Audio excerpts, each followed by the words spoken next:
Hey everyone, in this video we are making soda bread. It's nice and crunchy on the outside, soft and a little bit sweet on the inside. To make it, start by adding eggs and buttermilk to your bowl. Whisk those together until they're well combined and then place that bowl in the fridge to stay cold while you do your other ingredients. Next, you're going to get a really large bowl and add flour, sugar, baking soda, and salt. Then whisk those together to combine them.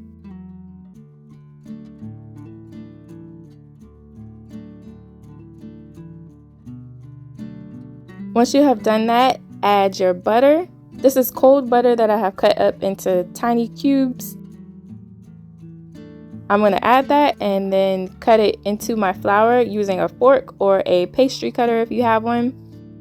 All you're going to do is press the butter down into the flour to break it up into smaller pieces. You're going to keep mixing and pressing the butter down until it's the size of like tiny pebbles. You'll see that the flour looks like it's been coated in the butter.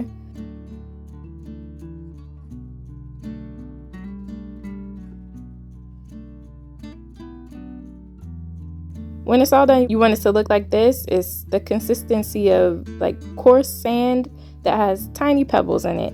Next, you can add your raisins or craisins if you prefer. Mix those in to get them coated.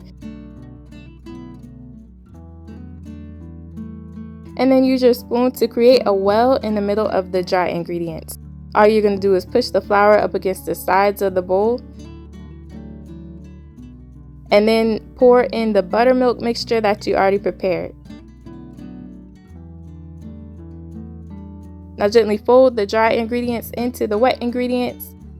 You're going to just stir and fold it until it comes together. Be gentle but work quickly because you don't want all the chemical reactions to happen before you get your dough into the oven.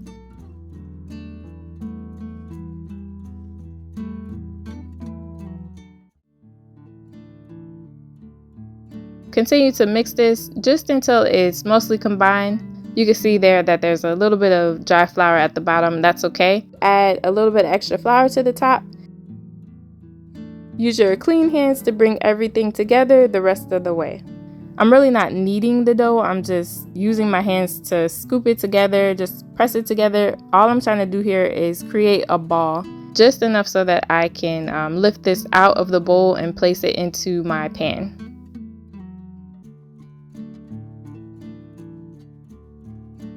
Doesn't have to be perfect. You just want the flour to get scooped up into there. Once it gets cohesive enough that I can pick it up, I'm going to transfer it over into my cake pan. I have a 9-inch cake pan that I lined with parchment paper, making sure to leave some overhanging so I can lift the bread out when it's done. I like this cake pan because all I have to do is just press it down to fill out the circle shape. Pat it down evenly until it's about 1.5 inches thick all the way around. If you prefer, you could also place your parchment paper onto a cookie sheet and just pat your bread into a circle on there. You'll just have to do a little bit more shaping on your own.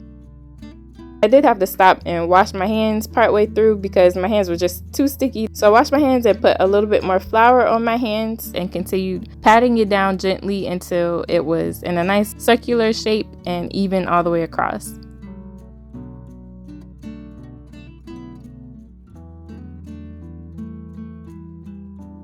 When you've done that, go ahead and cut a cross into your bread dough.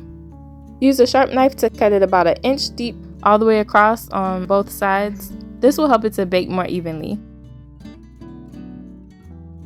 It's ready to go into the oven now. My oven has been preheated to 375 degrees Fahrenheit.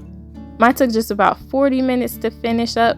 It should be nice and golden brown. 35 to 45 minutes is the range for this. Take it out just as soon as a toothpick stuck in the middle comes out clean. You can use the parchment paper to carefully lift the bread up from the pan and just place the whole thing on a cooling rack to cool completely before you cut it. Now where I'm from, we call this bread Irish soda bread, but from what I understand, in Ireland they don't actually use sugar or put dried fruit into their soda bread. You can let me know in the comments if you happen to be Irish and are watching this video. Let me know if you put anything like that into your bread. So I don't know if it's truly Irish soda bread or if it's just regular soda bread, but either way, it's really great for breakfast or for a snack. To serve this, I'm going to use a serrated knife to cut it into slices. I'll usually cut these slices in half and then put some butter on the bread. It's nice and soft and a little bit sweet. It's really easy to make, but it looks like you did something special. If you're interested in the recipe, you can find it in the description box. Thank you so much for watching.